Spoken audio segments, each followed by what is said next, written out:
Tata motor passenger vehicles, এখানেও কিন্তু inside candle সেটা হচ্ছে স্ট্রং গ্রিন ক্যান্ডেল, তারপরে কিন্তু অনেকগুলো বেবি ক্যান্ডেল হয়ে কিন্তু মার্কেট এখানে নিচের দিকে ক্লোজিং দিয়েছে।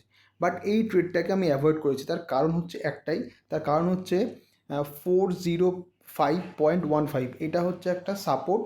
সেই সাপোর্টটা ক্রিয়েট হয়েছে কেন?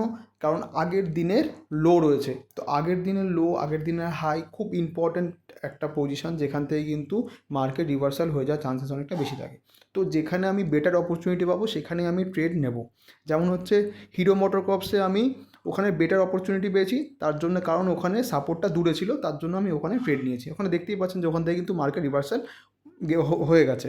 আর এখানে যদি দেখেন, এখানে কিন্তু সাপোর্টটা অনেকটা মানে কম পজিশনে রয়েছে, এখান থেকে রিভার্সালের চান্সেসও বেশি।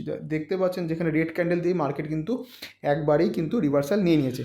তো এরকম ধরনের কিন্তু ট্রেডগুলো আপনি দেখতে পারবেন বিভিন্ন চার্টে বিভিন্ন রকমভাবে রয়েছে। তো সেইটা দেখে প্র্যাকটিস করতে করতে আপনি বুঝতে পারবেন কোন চার্টে আপনার টার্গেট দেবে আর কোন চার্টটা আপনাকে টার্গেট দেবে না। তো তার জন্য মোস্ট ইম্পর্ট্যান্ট হচ্ছে প্র্যাকটিস করা, প্রত্যেক দিন চার্ট দেখা। তো থ্যাংক ইউ সো মাচ।